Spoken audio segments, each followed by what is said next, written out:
Para permisa yang budiman, selamat bertemu lagi di channel official saya, SJ_OFF.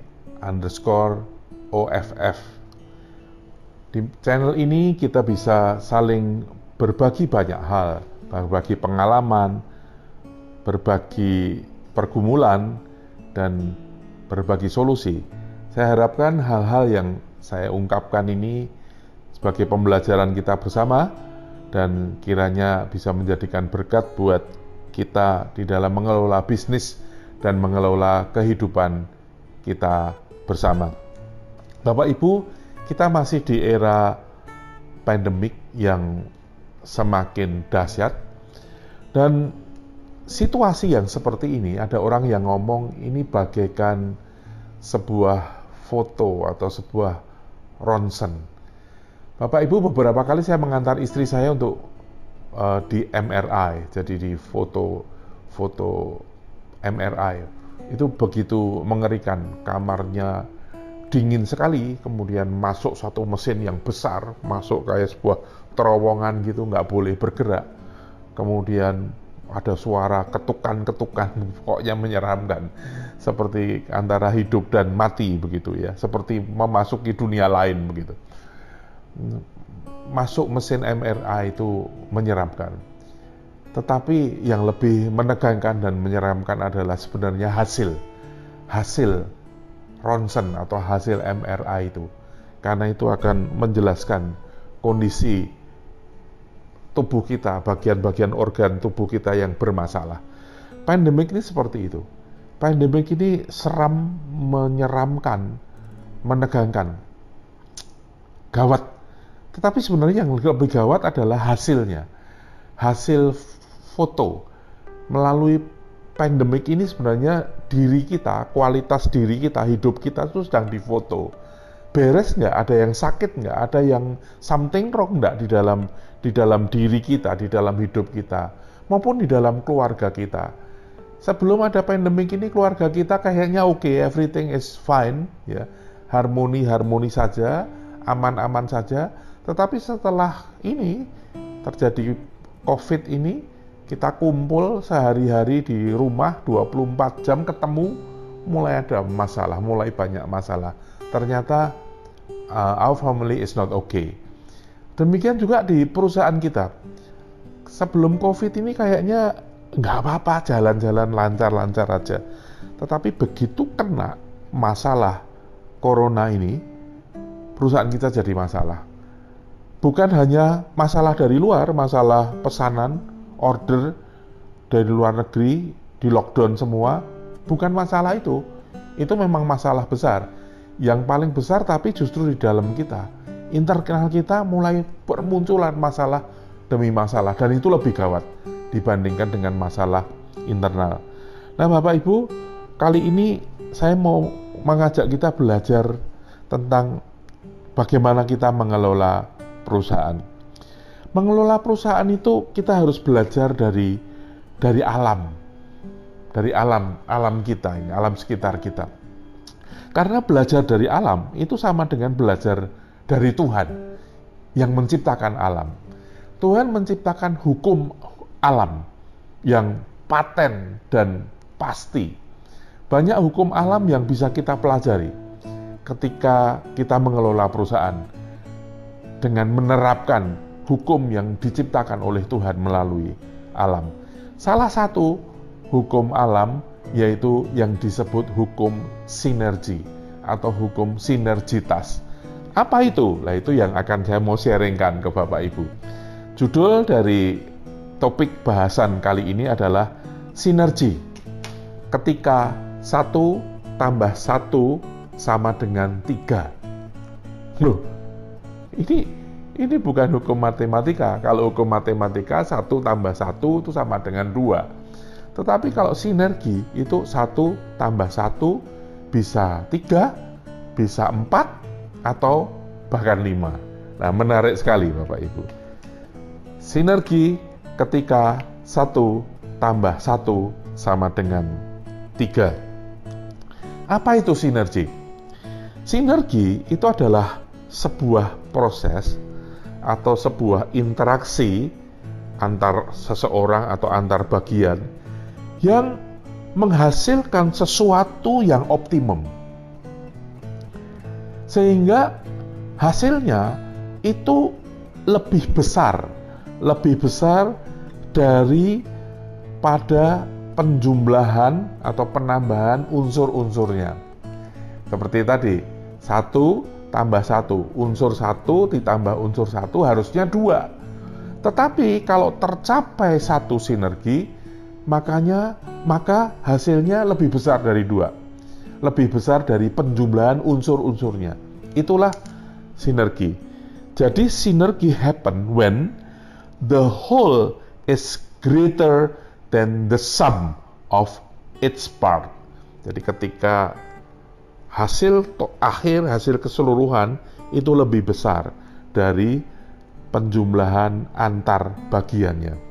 Bapak Ibu, kita perlu sekali menyiasati atau mengelola dengan cerdik sehingga usaha kita di dalam mengelola sebuah perusahaan itu tercapai sinergi.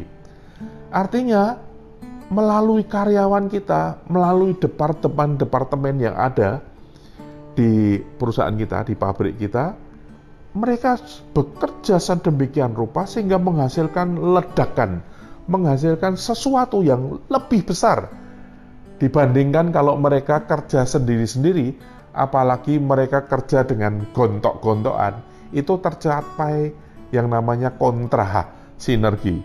Mungkin kalau kontra sinergi 1 ditambah 1 bisa hasilnya setengah, atau hasilnya 0, atau mungkin bahkan minus. Oleh karenanya penting sekali kita belajar mengelola dengan prinsip sinergitas. Apa itu sinergi? Sudah saya jelaskan tadi. Lalu terus bagaimana sih mengelola supaya tercapai sinergi? Intinya kita sebagai pimpinan harus berhasil menyatukan semua unsur yang unik dan berbeda. Jadi kuncinya adalah bagaimana kita menyatukan, membuat solid, membuat itu menyatu sehingga hal-hal yang unik dan berbeda itu bisa menyatu. Contohnya yang saya sering sebut ilustrasi ini sebagai konferensi 5 jari, Bapak Ibu. Konferensi 5 jari. Jari kita ini ada 5. Ini unik sekali, masing-masing berbeda, nggak sama. Tetapi kalau disatukan, akan tercapai satu sinergi. Nah, suatu kali ceritanya, kelima jari ini berdebat dan pengen menonjolkan diri. Mereka masing-masing merasa dirinya lebih baik, dirinya unik, dirinya lebih baik, dirinya lebih hebat daripada teman-temannya. Mereka berdiskusi, bahkan berdebat. Kemudian si jempol ini ya ngomong, kalian semua ini nggak bisa melawan aku. Akulah yang terbaik di antara kalian semua. Yang lainnya protes, masa kamu yang terbaik? Nggak mungkin lah, kamu ini sombong dan lain sebagainya. Sebentar. Jangan menganggap begitu dulu. Kamu tahu hal yang terbaik di dunia ini simbolnya apa? Jempol. Nomor wahid itu disimbolkan jempol. Ini the best. Akulah the best. Ya, kamu nggak bisa menyangkal. Yang kedua, akulah yang disebut ibu jari. Ibu dari semua jari. Dari kalian ini adalah anak-anakku. Kalian harus menghormati aku. Waduh, yang lain-lain berpikir, iya juga ya. Si jempol ini memang yang terbaik dan dia ibu jari. Waduh, bagaimana ya? Si telunjuk itu berpikir dan mencari akal. Kemudian dia berdiri dan berteriak, memang engkau yang terbaik, jempol. Tetapi engkau tetap di bawah kekuasaanku. Akulah jari penguasa. Hidup matimu tergantung aku. Wow, kok bisa? Yang lain-lain tanya, protes dengan nada keras. Iya, akulah jari penguasa. Hidup matimu tergantung aku. Begitu aku nunjuk mati kamu, mati. Penguasa memberikan perintah, memberikan hukuman itu lewat aku. Nggak mungkin menghukum mati kamu dengan kelingking. Aneh. Jadi akulah jari penguasa. Yang lainnya ngomong, waduh, make sense juga ya. Ini hidup mati kita tergantung si penguasa ini. Ya. Waduh, yang lainnya bingung, ini apa lagi ya?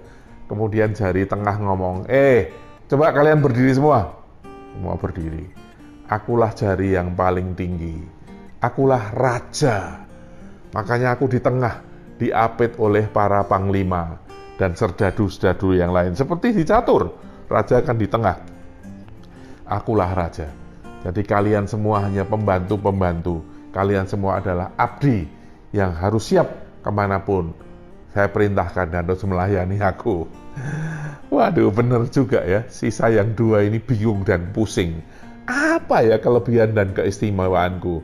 Kemudian tiba-tiba si jari manis ngomong bahwa akulah jari manis, jari yang paling manis, jari yang disukai para wanita cantik dan ratu-ratu di seluruh dunia.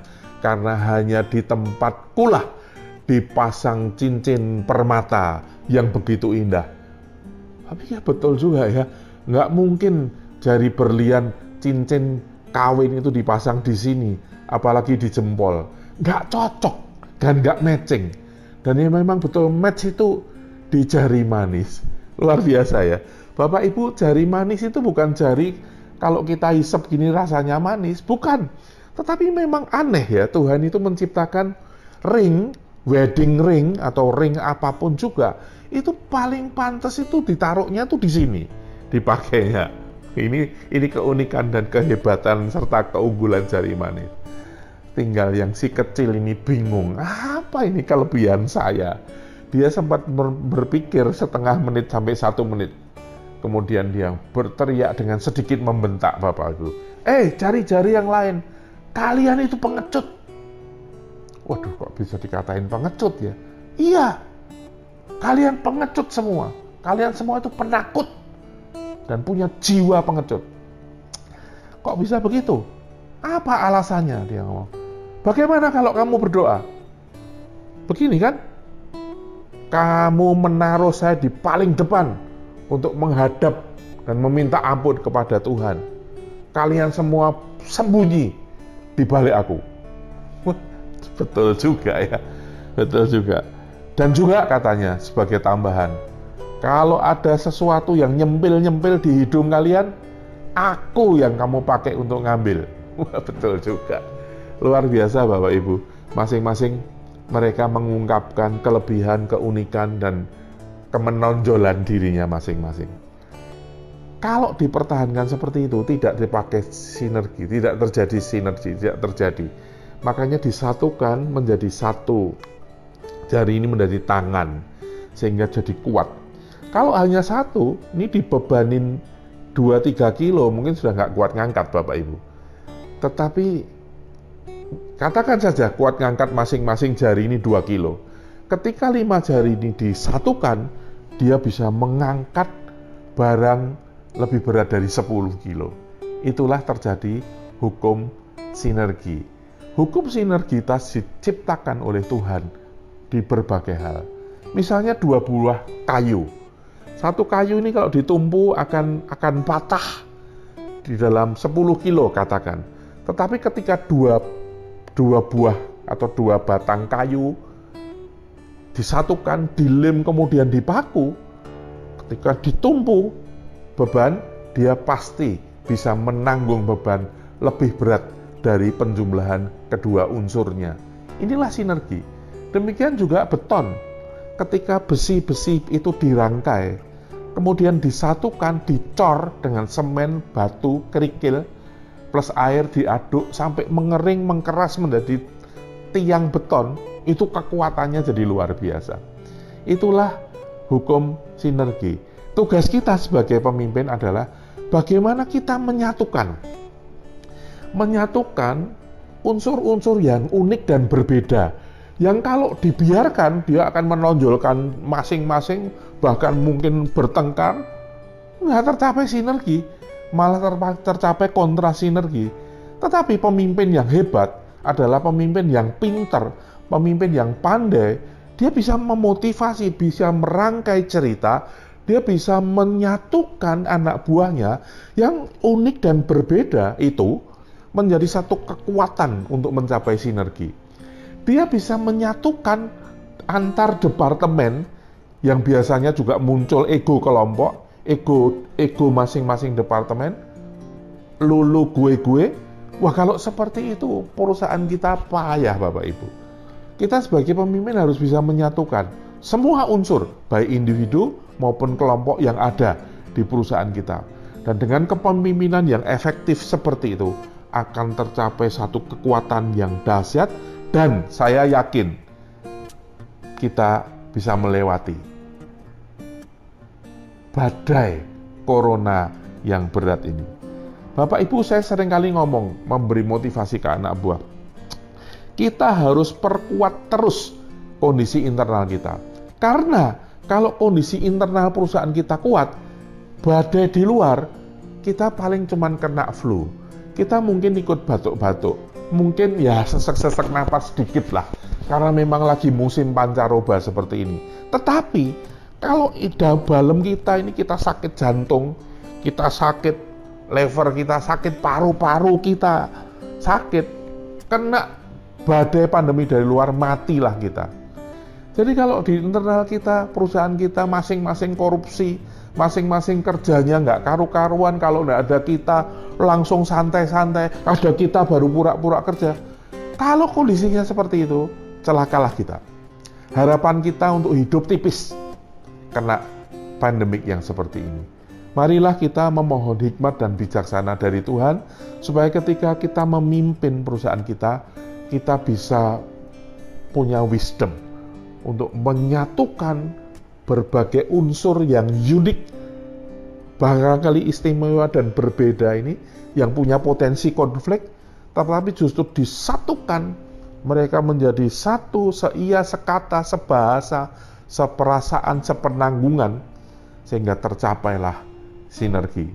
Demikianlah Bapak Ibu sharing saya yang saya bisa berikan pada kesempatan ini. Sekali lagi salam sukses dan salam sehat untuk kita semua. Terima kasih.